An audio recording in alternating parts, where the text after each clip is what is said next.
Empezamos. Muy buenas tardes. Soy el ingeniero Carlos Daga, quien esta tarde será su moderador en nuestro octavo café pericial online.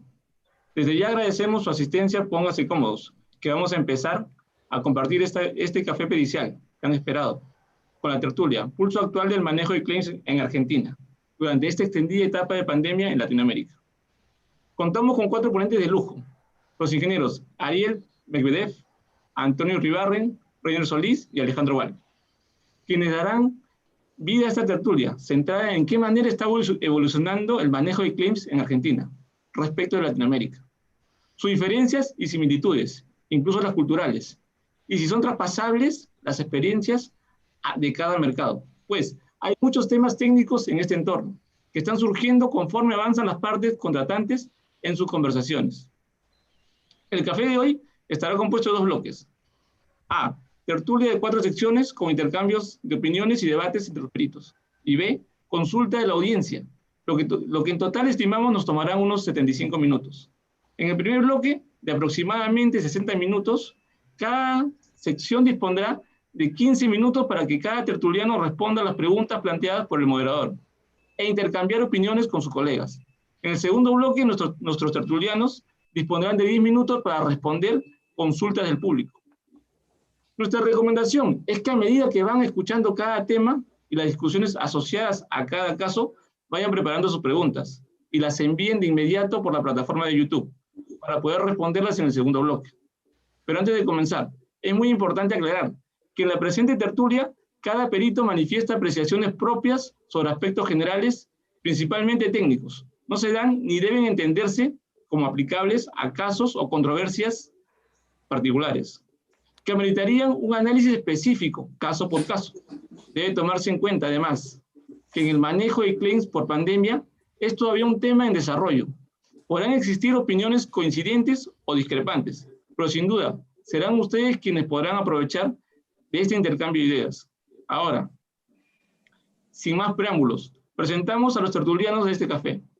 Ariel Medvedev, es licenciado en Economía de la Universidad Torcuato Di Tella, senior vicepresidente y co-líder de la práctica de arbitrajes en construcción de Compass Lexecon, especializado en cuestiones de evaluación financiera y análisis económico regulatorio.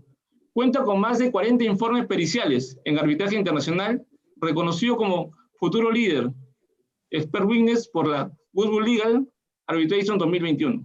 Alejandro Val, ingeniero civil estructural de la Pontificia Universidad Católica de Chile y magíster en Derecho por la LLM de la Pontificia Universidad Católica.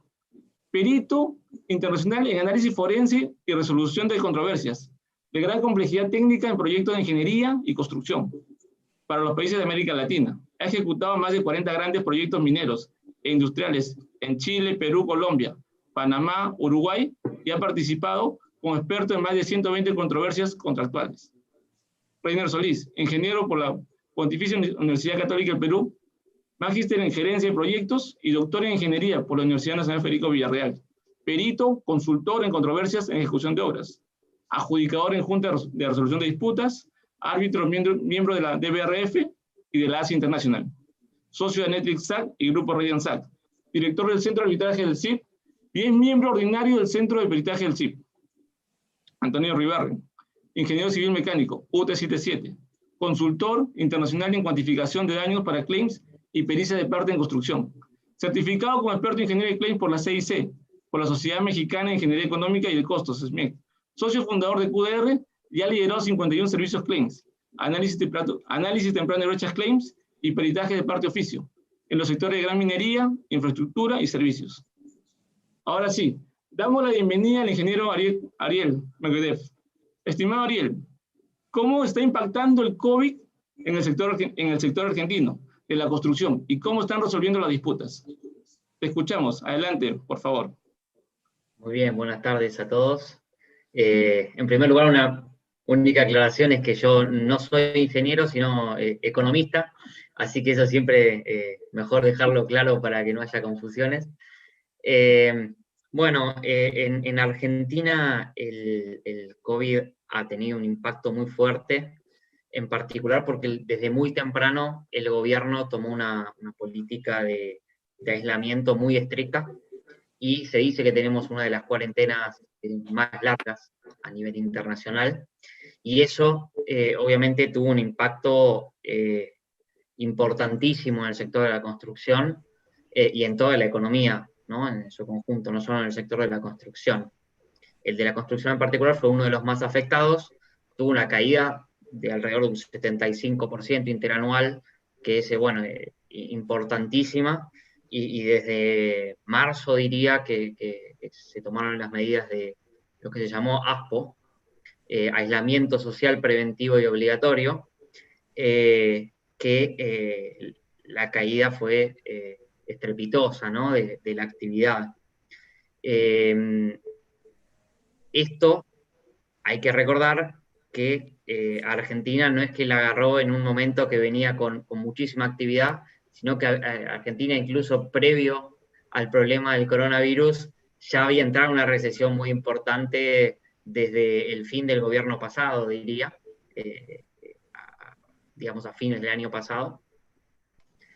Por lo cual ya veníamos bastante mal, y diría que el coronavirus impactó peor.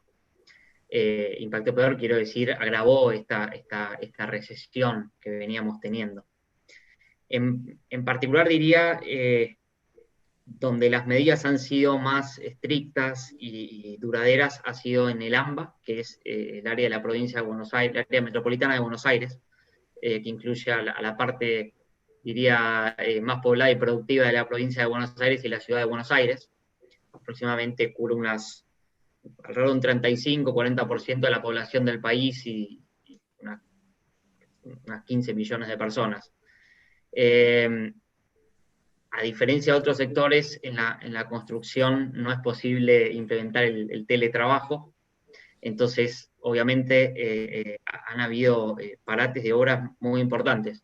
Sin embargo, sí es importante aclarar que no veníamos en un boom de construcción, sino todo lo contrario, y sumado a que, bueno, que la economía no venía muy bien. Hemos tenido ya previo o durante el efecto de la pandemia, el país entró en una cesación de pagos y una reestructuración de su deuda, lo que ya ponía las condiciones económicas para el desarrollo del sector bastante arduas.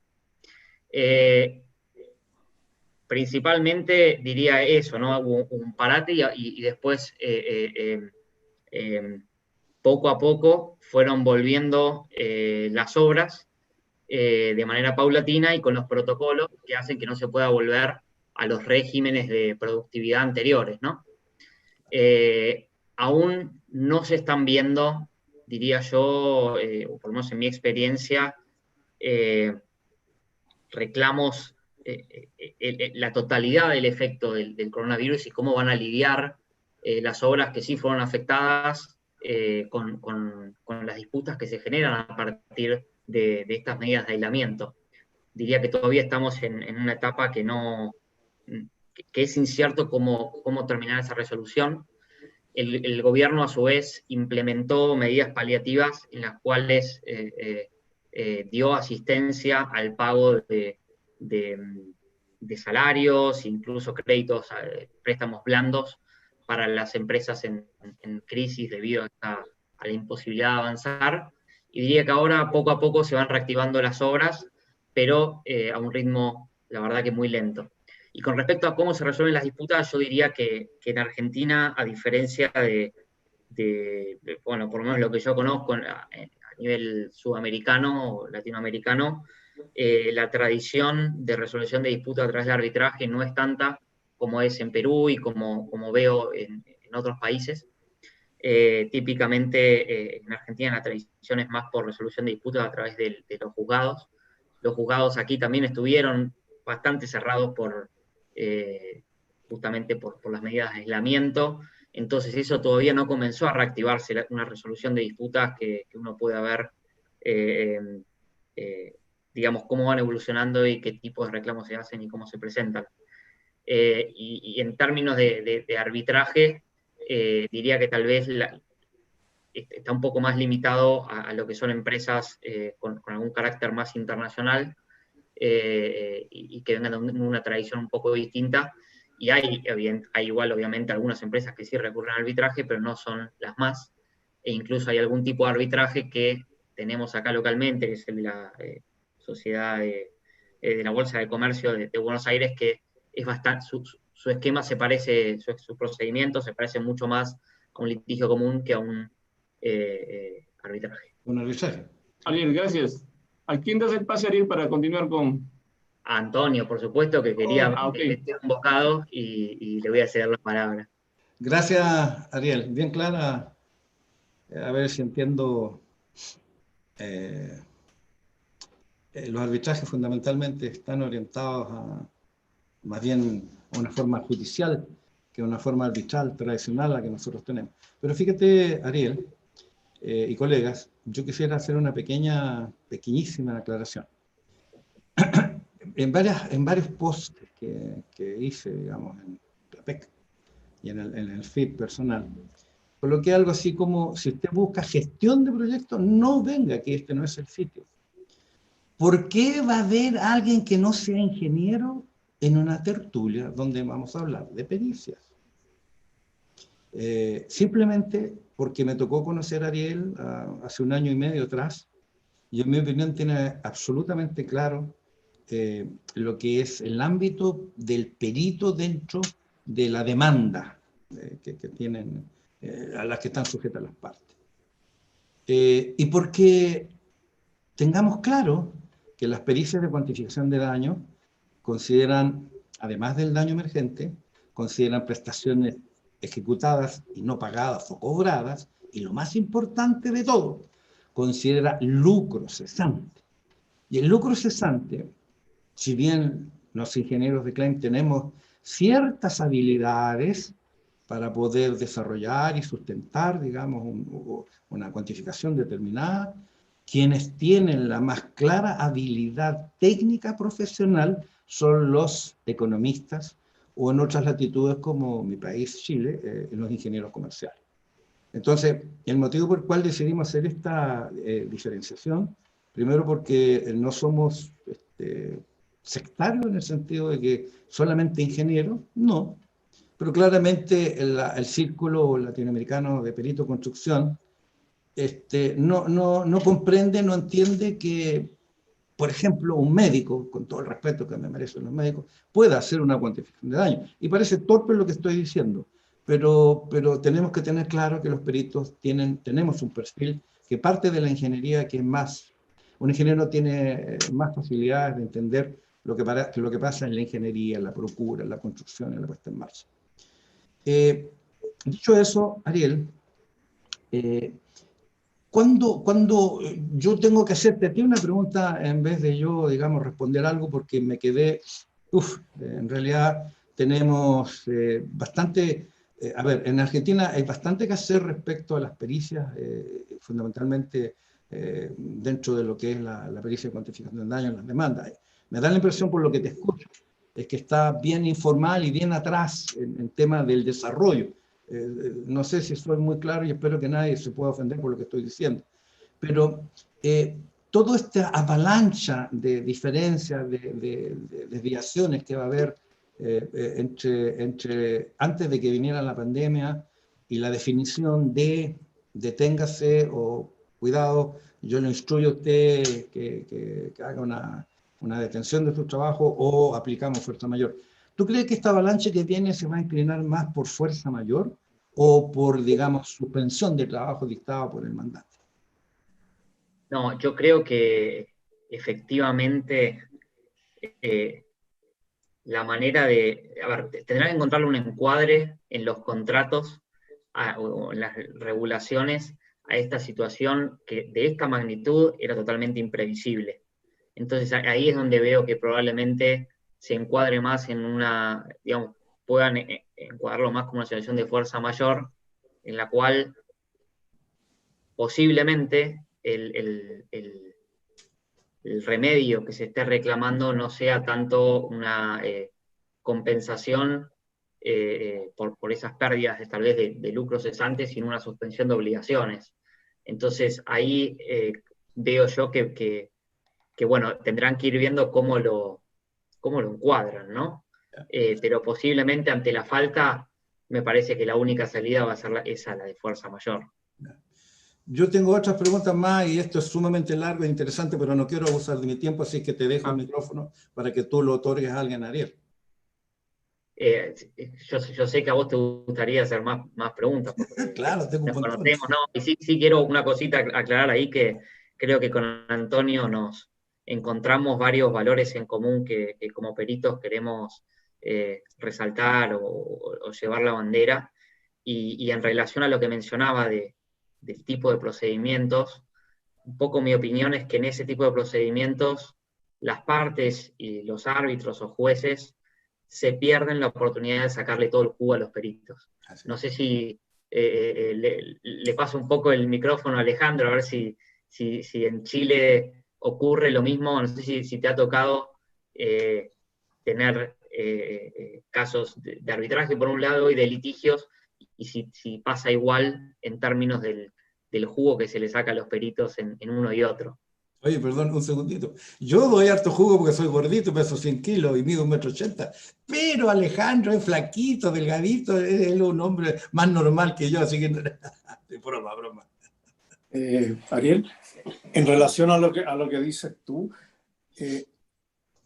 yo creo que en los últimos años, no muchos años, y en este en particular, quizás motivado por el COVID, por el contrario, cada vez hay más certeza en el mundo legal de los abogados que se dedican a los litigios y a participar en esta resolución de controversias, y los árbitros, cada vez más en los proyectos importantes, sobre todo de construcción, requieren de una opinión técnica que sea objetiva, independiente y que les permita a ellos, en base a lo que puedan resolver, si es o no fuerza mayor, si es disrupción, cuáles son los efectos, haya un ente confiable que les diga cuántos son los días realmente en que fue impactado el plazo y cuál es el plazo compensable, cuáles son los mayores costos, y eso creo yo que hace 10 años no existía tan claramente, hace 5 algo, pero ahora último yo te diría que en general en los grandes arbitrajes de construcción en Chile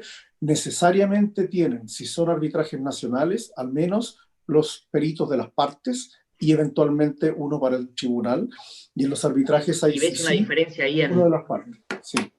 Perdón, entre lo que son arbitrajes, así sean nacionales, y litigios ordinarios? Por supuesto, Hay, no, absoluta diferencia. No, es que no son comparables.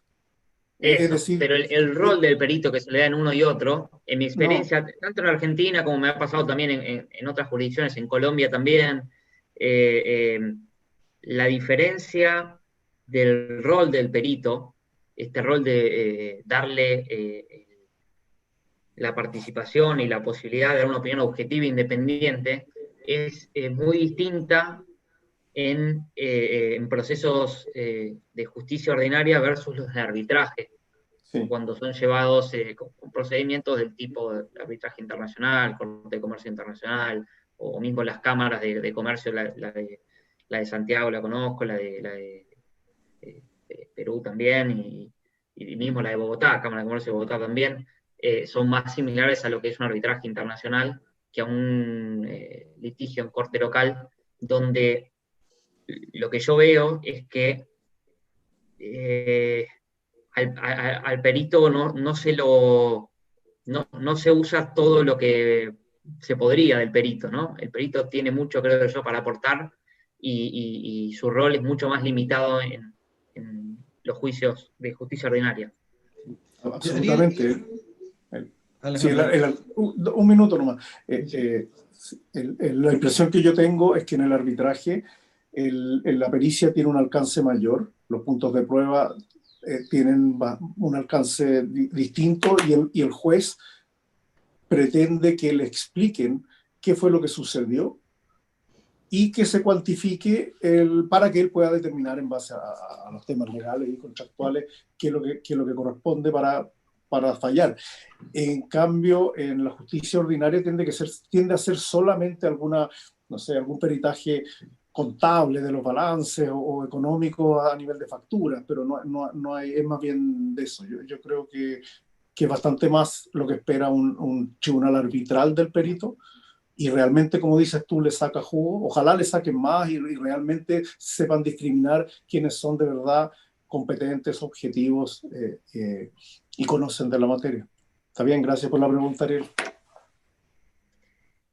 Reiner, ¿vos cómo lo ves? En Perú me parece que tiene una tradición de arbitraje mucho más arraigada, me parece. No sé si coincidís. Buenas noches. Ante todo, es un gusto participar con destacados peritos y gracias a los participantes. Y Ariel, contestando tu pregunta, sí, en Perú apoyó una directiva que dijo esto no es fuerza mayor, todos los costos y mayores gastos generales variables los asume el contratista, solo hay que cuantificar. Bueno, y ahí está, inclusive hay una etapa de revisión y en esa etapa estamos. Pero ante lo que estaban comentando, yo quería agregar de repente una nueva perspectiva que me ha tocado vivir. Está relacionado al rol que las partes pueden realizar para evitar el conflicto. Es decir, cuando hay un reclamo y las dos posiciones, demandante y contratista, dejan de lado posiciones adversariales y usando, me acuerdo que había un expositor, Héctor, paisano de Antonio y Alejandro, decía, usando un pragmatismo operacional a la vez, ¿no? Para asumir partes, contratar, hablaba, y en este caso contratar a un perito para que pueda actuar frente a ellos imparcialmente las desviaciones, pero no ante un tribunal, sino ante las partes. Sí, Entonces, correcto. entonces hay una participación del perito, no solo miren en la actuación arbitral, sino también ante las partes, y donde las partes dejan estas perspectivas adversariales y, y pueden respetar lo que indica el perito.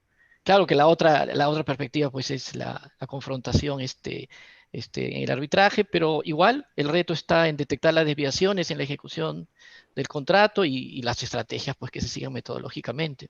Este es lo que quería plantear. No sé qué les Muchas parece. gracias.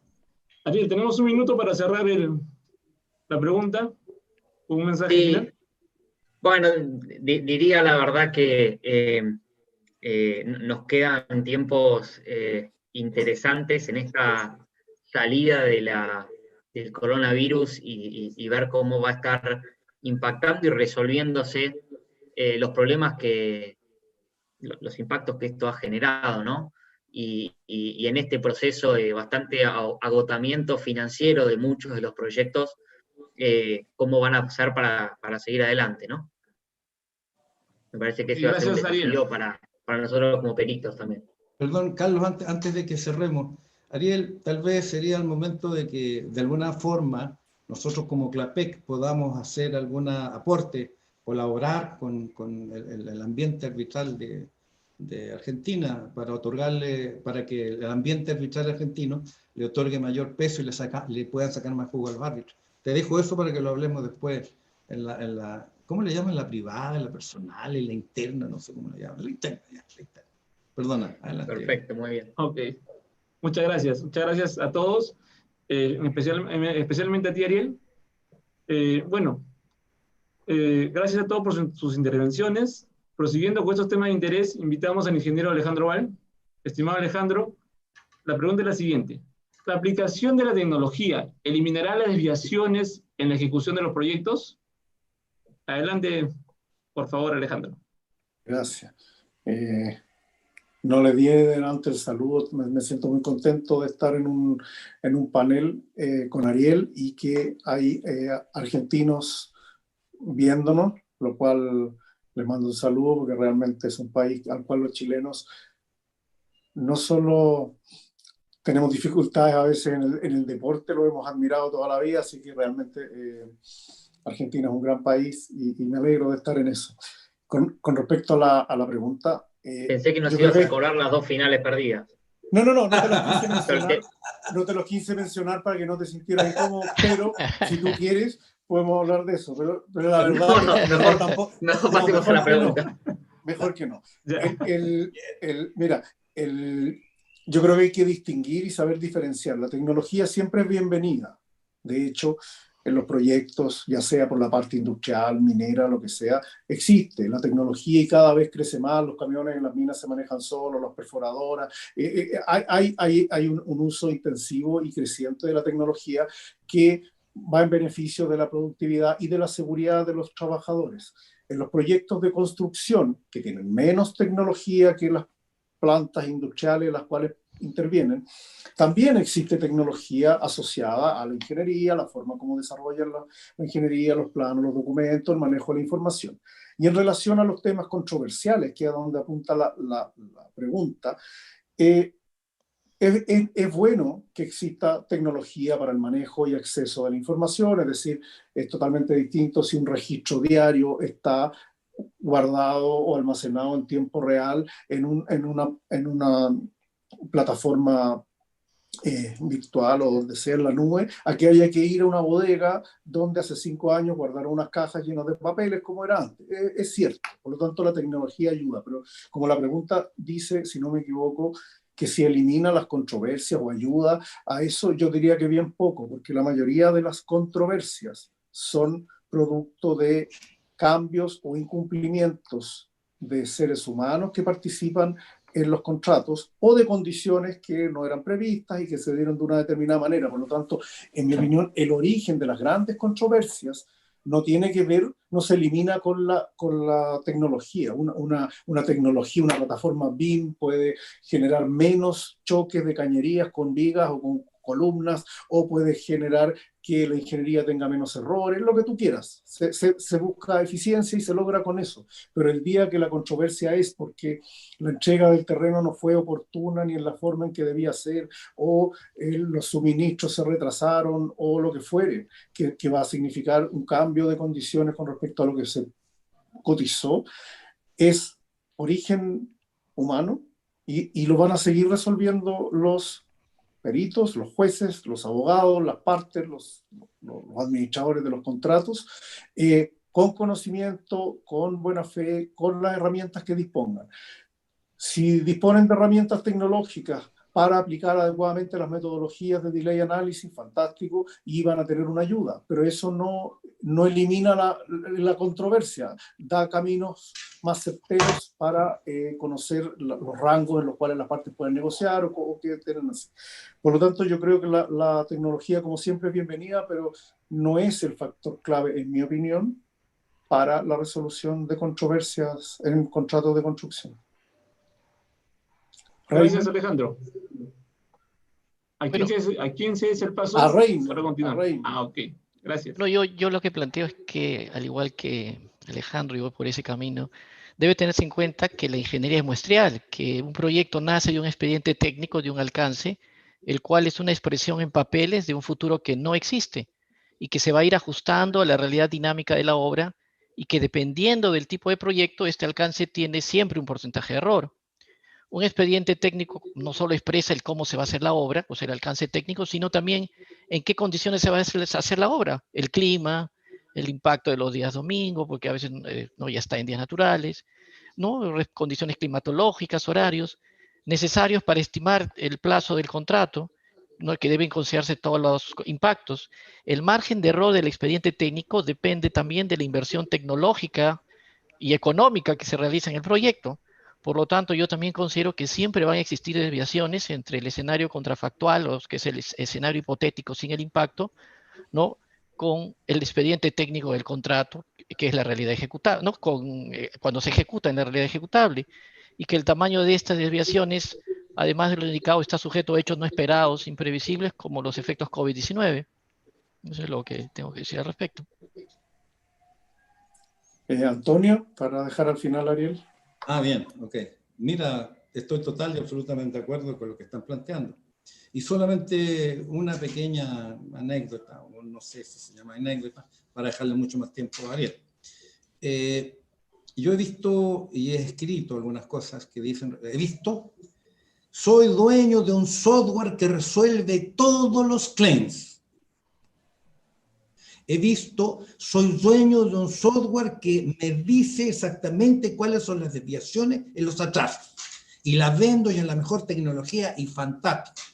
Y yo he escrito, no estoy de acuerdo, creo que no es así el tema, aunque sea un software lector que vea la palabra, yo le tengo que poner input, cuando usted vea controversia, cuando usted vea claim, cuando usted vea no sé qué, yo instruyo al software y el lector del software en toda la correspondencia que está viendo va a tirar, digamos, señales.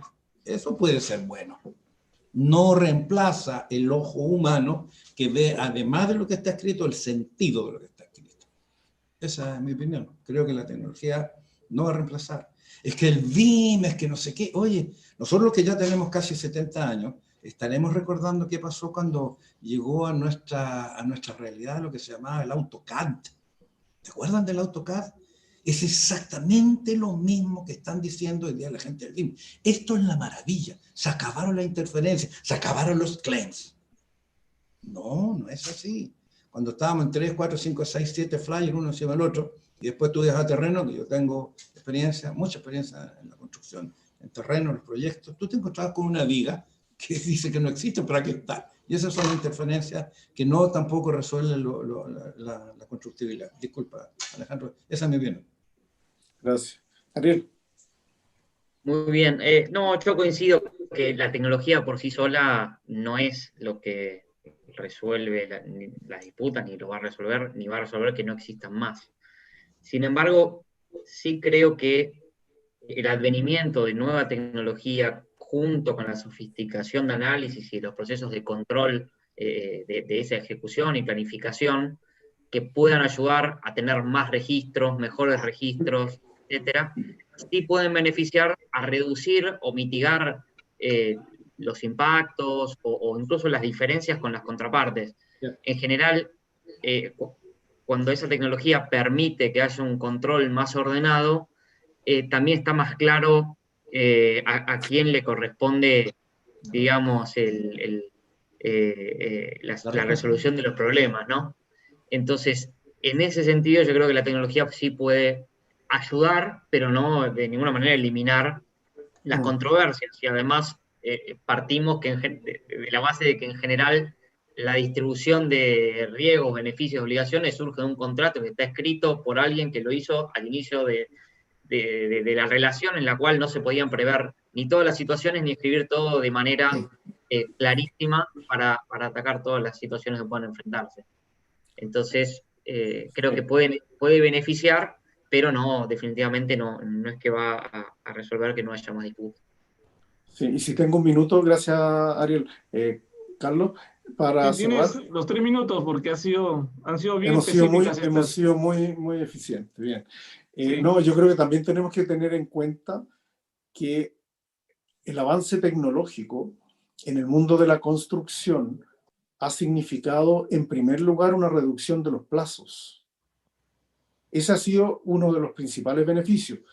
A mí me tocó, y probablemente Antonio también, trabajar en proyectos donde no había computadores, no había teléfono, no había nada. O sea, era por lo general, cualquier proyecto en la cordillera o alejado, no tenía nada, no existían los computadores, y los primeros computadores los usaban básicamente con planillas que no se llamaban Excel, sino que eran Lotus, y que se demoraban, uno tenía que ir a almorzar y dejaba descargando el archivo, y se usaba para grandes planillas, para los primeros juegos que venían ahí en eso. La mayoría de la gente era experto en Sonics y otros Space Invaders, Pac-Man, y lejanamente después algún software de programación, que la gente lo hacía antes a mano. A mí me tocó hacer programas a mano. Entonces, cuando con el advenimiento de mejor tecnología de ese tipo, de programación, los tiempos se acortaron para los proveedores, para todo, la distancia. Y eso lo primero que hizo no fue ser más eficiente, fue ser más rápido, con menos gastos generales. Los proyectos salían más prontamente a la venta o a producir. Por lo tanto, el principal beneficio, en mi opinión, del avance tecnológico, digamos, de los 80 en adelante, fue reducir los plazos. Y eso significa reducir costos a nivel general y mejorar el tiempo en que se pone en venta o en funcionamiento la planta industrial o de lo que se trate. ¿Y eso qué significa? Que es más apurado, que es más a los tropezones, que hay más problemas y que se generan, que los supuestos no se dan, por lo tanto hay más controversia. Evidentemente en hacer una pirámide hay menos controversia que en hacer un proyecto de chancado que esté en 6 meses o 5 meses. Así que yo diría que incluso si uno, no va a haber tiempo, Carlos, para eso, pero capaz que uno pudiera postular que la tecnología va en contra de los conflictos, en el sentido que ambas partes saben que se están metiendo en una aventura con un plazo sumamente estrecho. A todos nos ha tocado ver que las partes firman contratos donde tienen que tener una planta concentradora o algo que normalmente se hace en un año, hacerlo en 6 meses y todos creen que lo van a lograr. Y como no se logra, porque muchas cosas fallan ahí, las partes no están contentas y creen que han sido vulnerados sus derechos cuando casi se equivocaron al inicio. Así que, pero eso parece que da para otra sesión. Gracias, Carlos. Gracias, Alejandro. Continuando con lo impactante que se está volviendo la tertulia, invitamos al ingeniero Reiner Solís.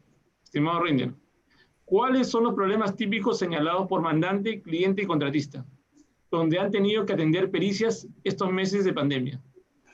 Adelante, Reiner, cuando gustes. Gracias. Bueno, en estas épocas de COVID-19, todos vemos que la reactivación de los contratos está asociada a los reclamos de las partes respecto a la determinación de los impactos en los costos directos, gastos generales del presupuesto del proyecto. O sea, una tarea actual siempre va a ser el cálculo de estas desviaciones por los efectos COVID-19, eso es innegable. Siempre el objetivo va a ser mantener un equilibrio económico-financiero del contrato. Es por ello el esfuerzo de los contratistas en tener que sustentar bien el costo de estos impactos. Son buenos los contratistas para promover cómo van a ejecutar la obra, pero no para calcular estas desviaciones. Ahí necesitan la ayuda de peritos, pero los peritos también necesitan pruebas basadas en registros contemporáneos y trazables. Así que estas controversias van a trasladarse finalmente al cálculo de estas desviaciones. La cuantificación de daños realmente representa, como siempre, un microuniverso dentro del arbitraje. Los peritos son los encargados de cuantificar las pretensiones de las partes, el quantum de la conducta lesiva, ¿no?, genera el infractor. En buena cuenta, el dictamen pericial de los peritos va a determinar el monto solicitado por la parte recurrente ante el tribunal arbitral. Y los problemas de nuestras actuaciones siempre tienen que resolverse haciendo un trabajo riguroso, ¿no?, incluyendo en lo posible, si es que una gestión temprana de posibilidad y expectativas, ¿no?, siempre con pruebas basadas en hechos, y como es tradicional, los registros tienen que ser contemporáneos y trazables. Y en ese sentido, le traslado su opinión a Ariel. ¿Qué opina al respecto? Sí, bueno, la verdad coincido con las premisas que estás dando, ¿no? De siempre las recomendaciones a los clientes potenciales de registro, ¿no? Eso nos facilita la vida a los peritos, pero también a ellos mismos en después eventualmente tener un reclamo que verdaderamente sea más sólido. Lamentablemente muchas veces nos llaman cuando ya los platos están rotos y nadie tomó esas precauciones. Entonces, ahí te pregunto cuál es un poco tu reacción en esos casos y cuál crees que sería el rol del perito en casos en los cuales los registros no son esos ideales que uno nos encantaría como peritos, porque, bueno, mi opinión, eso no implica que no haya registros, no implica que no haya un daño y que tenga que ser compensado. ¿Cuál es tu opinión respecto a esos casos? Que se pueda cuantificar. Sí, claro. Yo pienso que estos problemas en los procesos constructivos existen sobrecostos, pero hay que determinar estas desviaciones, pero para cuya respuesta no existe un manual, ¿no? No existe un manual. Esto ha provocado que las partes busquen cuantificar estas desviaciones producidas por impactos en las cuales la experiencia de los peritos va a ser fundamental.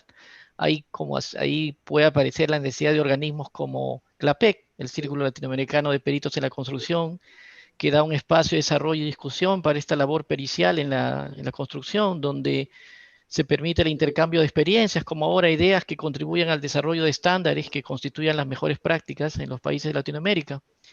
¿Qué opinas, Antonio, al respecto? Y luego el pase a Alejandro.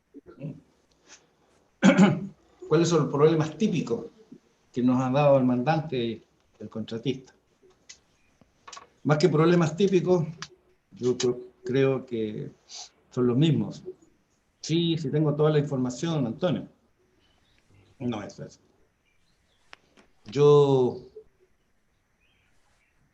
creo que se basa los problemas típicos en lo de que siempre ocurre.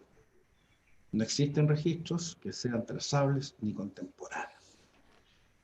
Y eso dificulta la labor del perito a la hora de que cuando tiene que buscar la excusabilidad, normalmente todos los registros que no son contemporáneos o no tienen, digamos, trazabilidad, no pueden ser considerados pruebas. Esa es mi respuesta. Es exactamente lo mismo antes de pandemia, en pandemia, y sin ser un gran adivino, porque no tengo una bolita de cristal, pero tengo casi 70 años, el tema no se va a resolver y va a continuar igual. Nosotros los peritos no nos cansamos de dejar por escrito registro contemporáneo, trazable, es la base de todo. Daily Reports es la base de todo. Esa sería mi respuesta, querido Reina. Y Alejandro, ¿tú qué opinas respecto al tema de las metodologías? Muchas veces hay que sustentar con distintas metodologías. Estamos en el caso de que los peritos no determinamos exactamente, sino estimamos. Y a veces nuestras estimaciones tenemos que presentarlas ante el tribunal arbitral y decirle, hemos estimado. A veces tenemos que usar dos metodologías. ¿Qué opinas al respecto? ¿O consideras que es suficiente una? Eh, si te refieres a metodologías, por ejemplo, para el cálculo o la determinación de una determinada pérdida de productividad, eh, efectivamente uno debería tratar de utilizar aquella que se adapte de mejor manera a la realidad del proyecto, siguiendo las recomendaciones de la ACE y tratando de que sean contemporáneos del mismo proyecto y que ojalá puedan ser comparativas y todo eso. Y por lo general uno se topa con el problema que menciona Antonio, que no está la información suficiente, es muy difícil, sobre todo ante un hecho imprevisto como este, y que además tiene tantas ramificaciones como el COVID, porque no es uno solo, el COVID tiene que ver con medidas de la autoridad, con cuarentenas, con localidades que están en una fase o en otra, con medidas propias, más buses, comedores más grandes, menos gente, son tantos las condiciones que cambian para las distintas actividades o lugares de un mismo contrato que se hace bastante difícil generar una comparación, imagínate, de milla medida, donde tú sepas cuál es la actividad, en qué periodo y en qué lugar fue inalterada y no tenía nada que ver con eso, y después tomar otra que sola está intervenida por esa, cuando también puede estar intervenido por otro. Quizás lo razonable, por lo menos lo que a mí me ha tocado ver ahora, no solo por metodologías que tenemos que ofrecer más de una, sino también situaciones hipotéticas que en caso que el tribunal determine que esto es compensable o no, pueda tener la opción de tener la cuantificación adecuada. Entonces no significa, quizás más allá de lo que tú me preguntas, de si solo una metodología de cálculo de perjuicio, que normalmente es más de una, también enfrentadas esas más de una a distintos escenarios posibles que deban ser determinados por el tribunal y no por el perito. Bueno, y por intermedio le devuelvo la moderación a Carlos para que traslade el siguiente tema. Ok, gracias, Reiner. Reiner tiene que cerrar, pues. Ah, sí, gracias, Reiner. Pero te voy a toca cobrar cerrar una comisión. Claro, pues. Bueno, yo cerraría diciendo los peritos tenemos el trabajo de estimar. Realmente no damos una cifra exacta. A veces tenemos que hacer un escenario hipotético y plantear estimaciones. Y una de las dificultades que tenemos que asumir es explicar al tribunal arbitral de lo que estamos estimando. Y frente a ello, tenemos que acreditar no solo cómo hemos calculado la metodología que hemos usado y mejor aún si responde a alguna buena práctica. Será un tema de discusión esta actualización de las buenas prácticas o el último artículo que sacó la SCL indicando de que la mejor práctica es la que se actúa de acuerdo al proyecto, ¿no? Bueno, y luego de mi comentario se lo paso a Carlos para que hagamos la siguiente Gracias, pregunta. Reiner. Continuando con las ponencias, damos la bienvenida al ingeniero Antonio Riverren. Estimado Antonio, la pregunta es la siguiente. ¿A quién pertenece la holgura en los contratos? ¿Al mandante, al contratista o al proyecto? Adelante, Antonio, te No te escuchamos. puedo creer esa pregunta, no te la puedo creer. Disculpen la risa, pero la verdad las cosas es que hay tantas corrientes respecto a una respuesta que yo me voy a atrever a decir lo siguiente. A ver, ¿a quién pertenecen las holguras de las actividades de un contrato? Un proyecto tiene muchos contratos. Nosotros los peritos tenemos que tener muy claro el léxico que utilizamos. Un proyecto no tiene claims. Un proyecto no sufre demanda. No se cuantifican los daños de un proyecto. Se cuantifican los daños de un contrato. Un contrato es el que tiene claim. Entonces, un proyecto puede tener hasta 265 contratos, como el que me tocó compartir en una gran empresa minera en Chile. Dicho eso, jamás, nunca la holgura va a pertenecer al proyecto.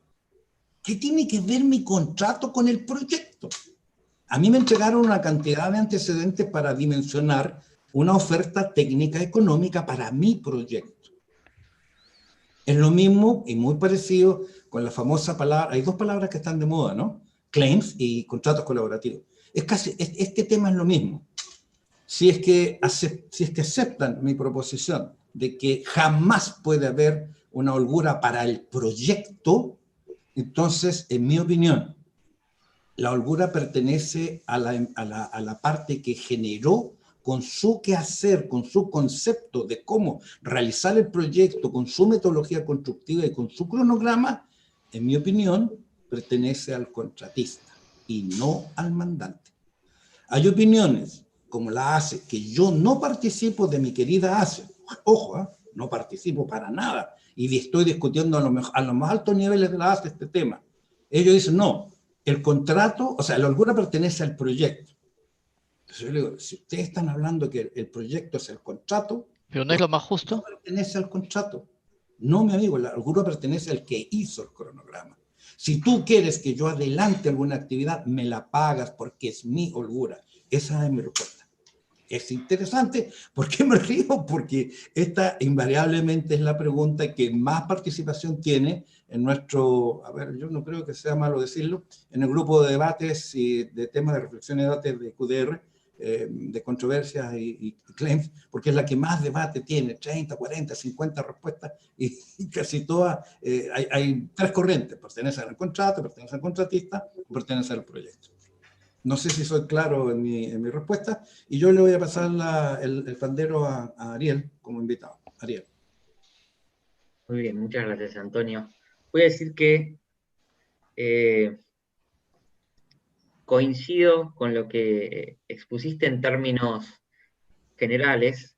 Voy a aclarar una cosa antes, que es que no hablo desde la expertise como ingeniero, como son ustedes, pero sí de economista experimentado en analizar la asignación de riesgos, derechos y obligaciones en contratos y de incentivos.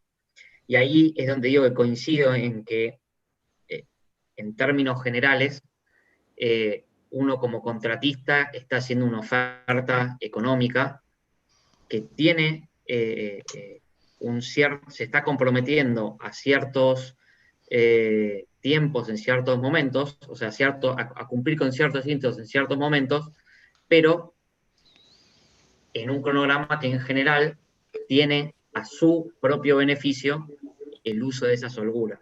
Sin embargo, sí creo que pueden existir contratos en los cuales esas holguras estén asignadas de manera distinta, si es que el contrato lo especifica de esa manera. Entonces, por eso digo que habría que verlo contrato por contrato, pero si uno quiere generalizar y cuando esto no esté especificado de otra manera, diría que ahí coincido en que Disculpa, en realidad fue un líneas lapsus generales mío. del contratista. Ah, de acuerdo. Obviamente ese contrato dice claramente el contrato que manda. Eso fue un lapsus mío. No, pero lo que voy es a que eso es una posibilidad. Claro. Por eso es que, digo, en general pasamos a hablando de la generalidad, coincido con tu exposición, ¿no? Mira. Eso es lo que... Ok, me voy a tomar la libertad de pasarle el micrófono a Alejandro, porque se me ocurre que Alejandro va a tener una posición ligeramente distinta y ahí va a venir los ricos de estas tertulias que son los debates. Ya, pues, Gracias, Alejandro, dime que gracias. no, Te equivocas, es radicalmente distinta.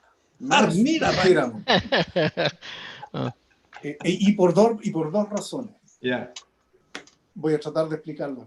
La primera es que cuando la literatura, cualquiera sea, se refiere al proyecto para efectos de entender a quién le pertenece la holgura, no se refiere al gran proyecto minero de $5.000 millones que tiene 70 contratos. Se está refiriendo al contrato que tiene el mandante con el contratista y que para ellos el proyecto es este, lo que le han encargado, el alcance que le han encargado. Por lo tanto, en mi opinión, no tiene la connotación del gran proyecto, que tú tienes razón en el sentido que no tiene claim ni nada porque es el gran proyecto, sino que se refiere a esta cosa que fueron a hacer juntas. El mandante que le contrató solamente las obras civiles de una planta industrial a un contratista y que para él el proyecto es ese. No es el montaje ni es el otro lado de la cosa. Por lo tanto, cuando hablan, en mi opinión, de a quién, independiente de quién le corresponda,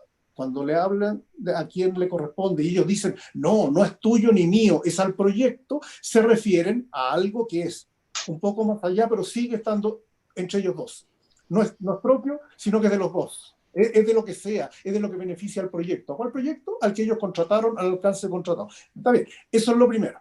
Y lo segundo, tú tienes razón cuando dices que la holgura es del contratista, y eso por una razón muy sencilla, que es que el programa es responsabilidad del contratista. El programa no los vincula a ambos de manera igual.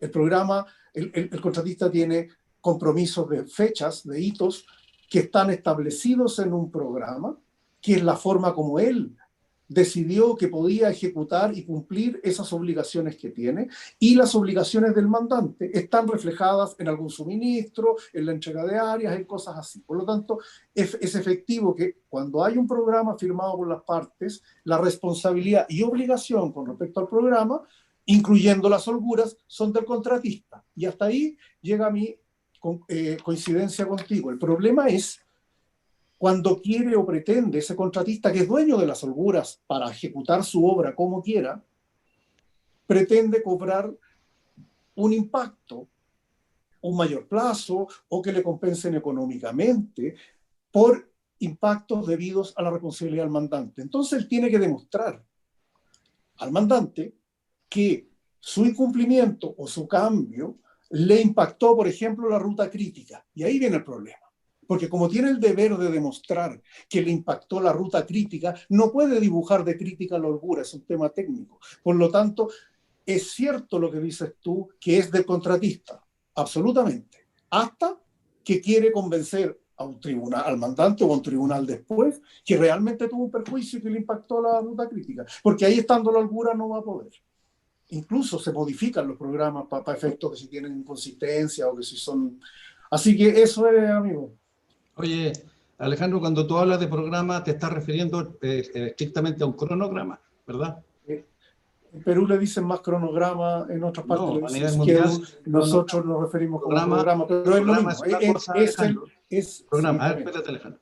Programa es una cosa distinta a un cronograma. Proyecto es una cosa distinta a un contrato. Nosotros los peritos lo tenemos que tener claro y debemos ser los que damos el ejemplo. No hablemos de proyecto cuando estamos hablando de contrato. Esa es mi opinión.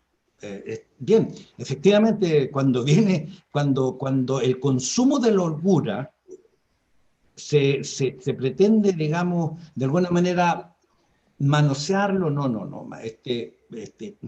gestionarlo con cargo a, ahí es donde entramos nosotros los peritos, cuando estamos haciendo un análisis del atraso. Ahí cada perito tiene su... Y ahí ya no es del contratista. ¿Cómo? Ahí ya no es del contratista la holgura. ¿Quién sabe? Pues si el contratista que tiene el peso de la prueba lo demuestra, claro, y si no lo demuestra... Pero no, cuando el perito está analizando y aplicando la metodología. No, pues si el análisis de atraso es El análisis de trazo no tiene que ver, o sea, si es que hay holgura metida entre medio, Sí. es lo más probable que esa holgura, si no sabemos los peritos mantenerla a través de nuestro análisis, la va a perder el contratista, porque corresponde o porque no corresponde, ese es otro punto. Sigue Sí. perteneciendo al contratista. La holgura sigue perteneciendo al contratista, en mi opinión. Es interesante, ¿viste? Si esto es, pero fantástico. Y bueno, no sé, tú has movido varias veces la cabeza, Ariel, pero le voy a dar el pase a Reiner para que después volvamos a hacer una pequeña rondita. Yo le cedo mis 3 minutos para que cada uno tenga un minutito y un poquito menos para hacerlo. Reiner, estimado.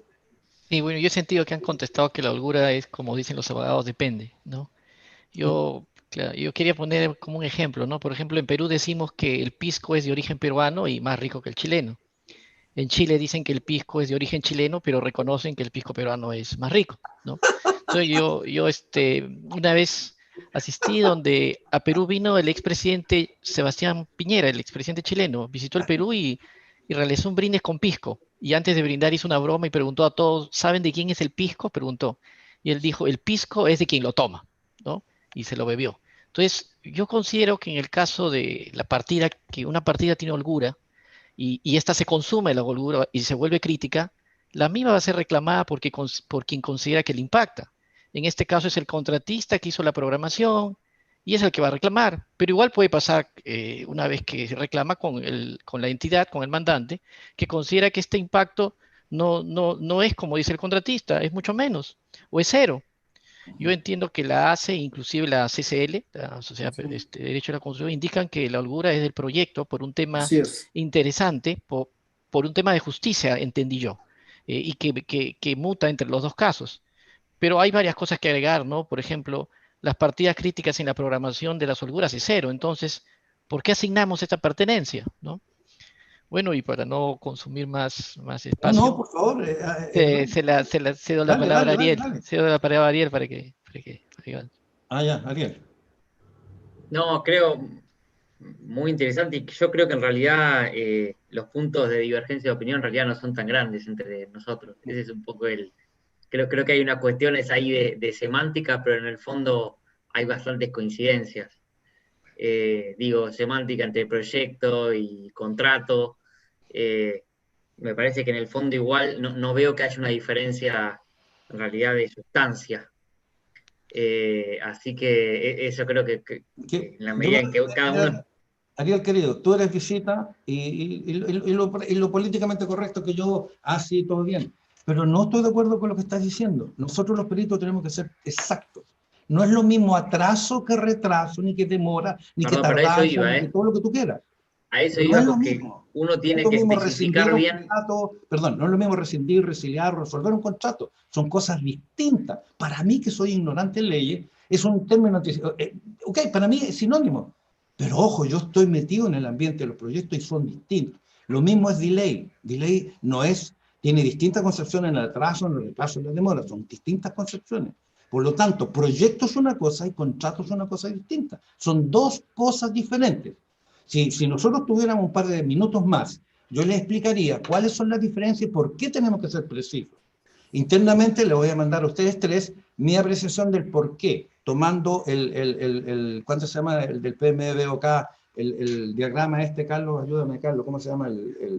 Donde están las áreas de conocimiento y los procesos, tomando todos esos procesos, los 46, 48, los que sean, yo soy capaz de mostrar y demostrar que un proyecto tiene una manera de abordar distintos los 47 procesos que el contrato. Por lo tanto, cuando se establece esa diferencia, nosotros los peritos no podemos hacer toda la raza y decir ligeramente el proyecto, Antonio, se entiende que es un contrato. Se entiende, Antonio, que de ley atraso, retraso, como me lo han dicho en las redes. Y yo les respondo, no, colega, no es lo mismo. Tenemos que ser claros y precisos. Esa es mi cuestión, querido Ariel. Pero claro, es de semántica. Es de Entonces, semántica. semántica. Claro.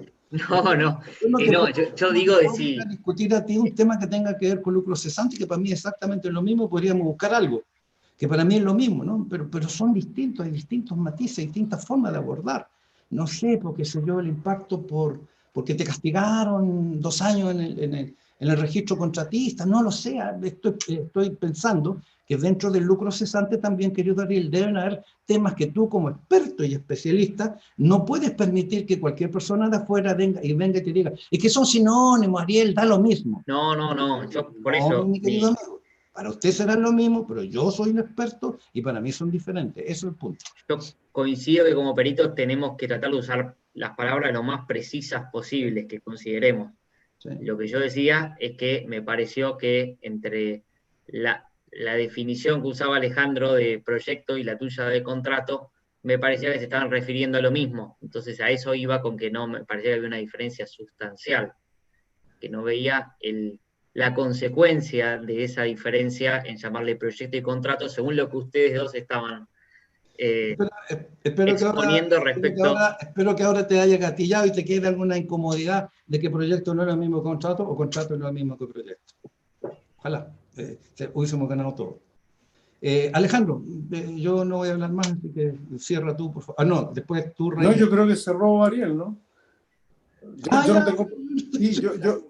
Sí, porque para seguir... Ya, Carlos, empecemos. Yo de verdad creo que ¿Cuán atrasados estamos hoy? No tiene... No, pero estamos en horas. Ya, estamos en horas. Están compensando los tiempos. Ya, voy a dar entonces... Oye, a propósito, ¿cómo vienen las preguntas? ¿Cómo han estado las preguntas, Carlos? Pregúntale a nuestro hombre encargado de las preguntas, porque deben haber un montón de preguntas que están asociadas a lo mismo. ¿Ah? Ya, mientras Carlos busca, yo voy a hacer la última frase con respecto a lo que hemos estado hablando. Sí. Yo coincido con Ariel. La verdad, Antonio, la precisión en el lenguaje es muy importante. Yo comparto eso y uno trata de hacerlo y yo creo que todos lo tratan de hacer. Algunos se equivocan, algunos tienen una formación distinta, los distintos países ciertos términos los usan de manera no igual. Y es bueno precisar y usar un lenguaje que efectivamente sea el correcto. Sin embargo, en una duda como la que estábamos hablando, ¿sí? ¿A quién le pertenece o no la holgura? El tema de si debe llamarse proyecto o contrato, que coincido con lo que dice Ariel, nos estábamos refiriendo a lo mismo. El punto no es si hay que llamarle proyecto al contrato o algo, es de quién pertenece la holgura. Entonces, está bien, en mi opinión, preocuparse de lo correcto del lenguaje y promoverlo, pero no quedarse centrado en eso y omitir el entrar en el fondo. Eso es lo que yo considero. Aunque tuviera razón. Una de las grandes peleas, uno de los grandes trabajos que tiene el CLAPEC, obviamente, es poner en el concierto latinoamericano el correcto uso de cada una de las palabras, como corresponde. Y todos hablemos el mismo idioma en todas partes. Ese es el punto. Ok, Carlos, disculpa, por favor. Bueno, sigamos. Muchas gracias, Antonio. No le dimos el micrófono al Reiner, ¿no? Yo quería pasarle el micrófono al Reiner. Pero... ya. Adelante, Reiner. Tenemos un minuto, Reiner. 2 minutos para cerrar. Sí.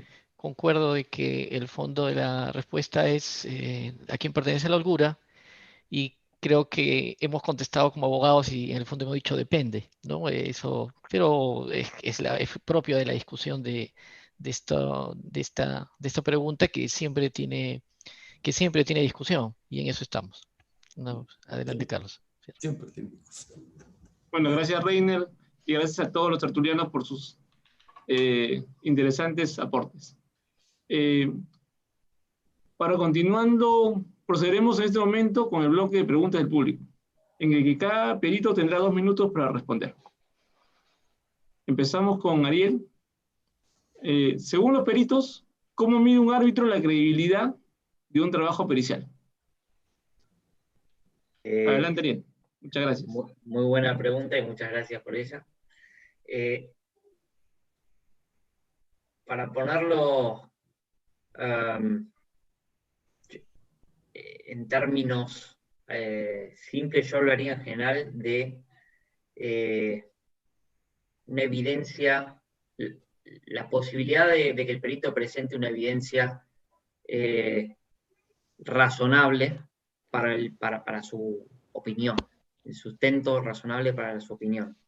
¿Qué quiere decir esto? Que el perito tiene que poder explicar y fundamentar la metodología que eligió, explicar qué partes son supuestos y estimaciones y en base a qué documentación de base la utilizó. Entonces yo creo que la manera que tiene el árbitro de evaluar esa independencia es que efectivamente cada uno de esos pasos sean convincentes y sustentados. Entonces a eso voy, diría yo, con lo fundamental de las pericias en cuanto a demostrar esa independencia, ¿no? A que lleve a un convencimiento objetivo de la conclusión a la cual llega el perito y no se requieran saltos de que sea simplemente creerle al perito porque lo ha dicho, sino que sea un convencimiento verdadero a través de la evidencia que se presenta. Ese es mi aporte. No sé qué Muchas opinas. gracias, Ariel. Hemos seleccionado la siguiente pregunta que va dirigida al ingeniero Alejandro. ¿Qué problemas como perito debiste atender y cómo se resolvieron dichas diferencias durante estos meses? Adelante, Alejandro. Gracias.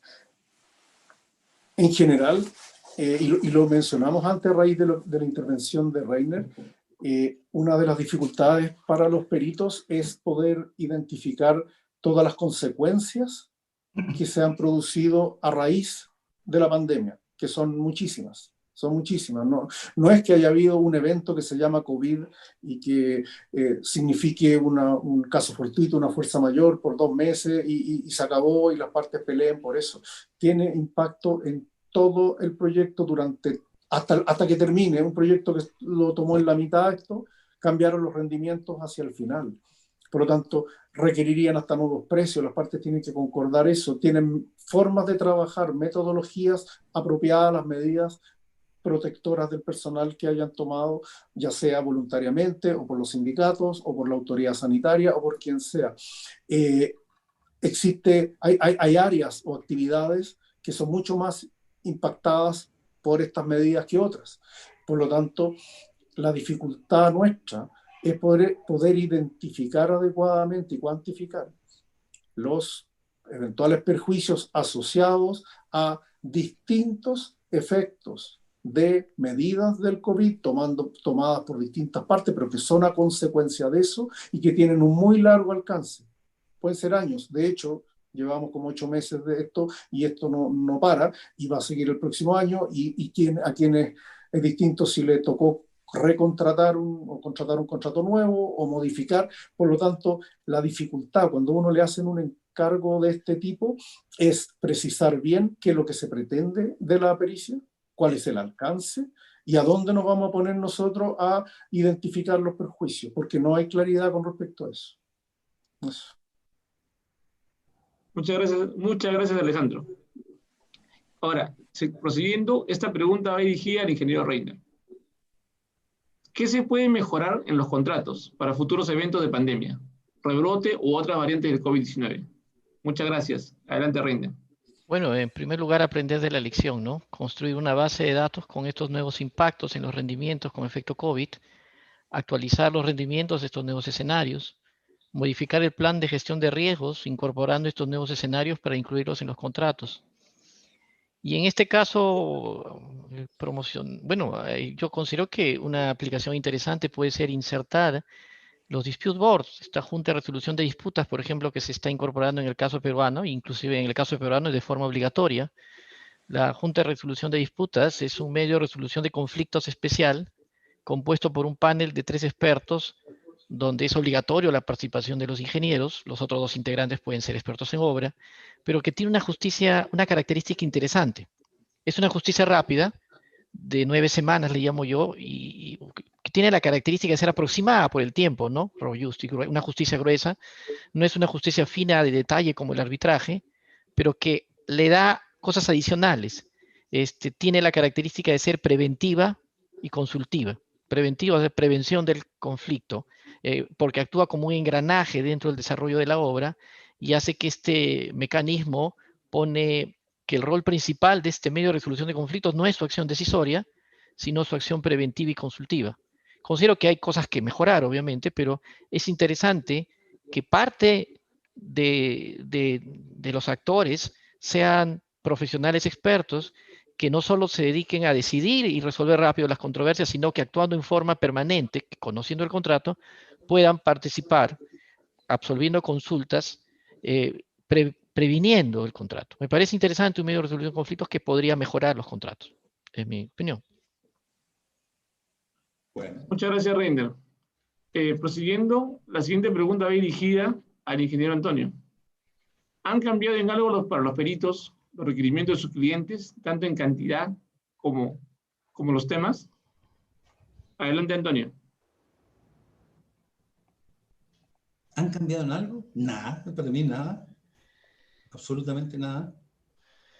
Antes, hoy día y después, tenemos que tener los peritos una película muy clara. Y ahí me permito también una pequeña discrepancia con Alejandro. Es muy claro recoger el alcance, es fundamental. Y no solamente recogerlo, hay que dejarlo bien escrito. Por lo tanto, yo recojo bien el alcance, cualquiera que sea. No voy a cuestionar, no voy a decir nada. ¿Qué es lo que usted quiere, estimado? Abogado, estimado aparte. ¿Qué es lo que ustedes quieren? Queremos hacer esto, otro, démelo por escrito, macanudo. Entonces yo voy y le digo, ok, esto es lo que yo entendí de este alcance. Sí, está bien. Entonces ahora lo voy a modelar el alcance. Después que lo modelo como proceso, tengo entrada, tengo salida, la transformación, lo metodologizo, o sea, dejo por escrita la metodología, y finalmente lo dimensiono. Aquí está. ¿Están de acuerdo? Sí, estamos de acuerdo. Perfecto, firmado. Y sobre eso voy a trabajar. No sobre otra cosa.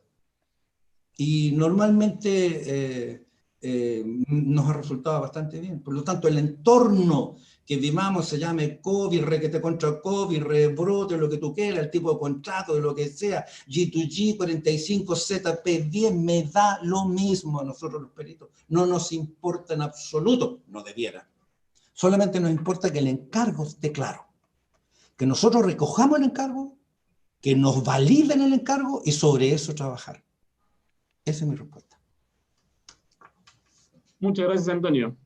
Y a los tertulianos por entregarnos sus opiniones técnicas basadas en sus propios expertices, que reitero, no deben entenderse como aplicables a casos particulares, los que necesariamente meritarán un análisis específico caso por caso. Para cerrar, damos pase en palabras finales a nuestro invitado especial. Adelante, Ariel. Muchas gracias. Bueno, simplemente quería cerrar con un gran agradecimiento a Clapec y a mis colegas tertulianos y al moderador. La verdad que es un placer participar de esto y al público, obviamente. Celebro este tipo de iniciativas para tratar de poner valores comunes entre los peritos y que las diferencias en los diversos arbitrajes sean discusiones de más alto nivel. Creo que este tipo de iniciativas facilitan esas discusiones que creo yo que son más constructivas. Así que simplemente eso, agradecerles a todos. Gracias. Oye, Carlos, quiero vender un poquito Clapec, ¿puedo? Nos queda demostrar el celular feliz. Nos queda un minuto, Antonio. Sí, porque en realidad estamos dentro del tiempo. Y eso, créanme, es una señal potente que nosotros como equipo Clapec le queremos mostrarlo a todos ustedes, estimados oyentes, auditores, no sé cómo se llamará. Los peritos tenemos que cumplir los compromisos. Dijimos 75 minutos y son 75 minutos. No más. Podría ser menos, pero no más. Porque no podemos usar el tiempo de ustedes. Eso. El mensaje es que nos están escuchando y si tienen interés puedan acercarse a nuestra página web www.clapec.org, leerla con detenimiento y consultarnos lo que nos quieran consultar y, digamos, inscribirse para poder postular a ser miembros de nuestro equipo. Eso era. Gracias, Carlos. Gracias, Antonio. Gracias a nuestra audiencia virtual por el interés mostrado en compartir ese distendido café con nosotros. Esperamos que le haya agregado valor. El alto interés que hemos percibido nos anima a mantenernos informados para el próximo y último café, que se realizará al estilo de samba, con el hermano país de Brasil. Cuídense. ¿Al estilo de samba, Carlos? Claro, ya ¿Con alguna garotiña? ¿Con alguna caipiriña? Sí, va a ser temático. Va a ser temático el último, Antonio. Okay. Estoy bromeando. Con disfraz. Va a ser un cafecinio virtual. Muchas gracias a todos. Muchas gracias, Ariel, Antonio, Alejandro. Adiós, Ariel. Muchas Carlos, gracias al moderador. Excelente moderador. Espero que estén todos entretenidos partiendo con nosotros. Yo me entretuve. como siempre. Un gusto. Chao, chao. Un gusto, Ariel. Cuídate.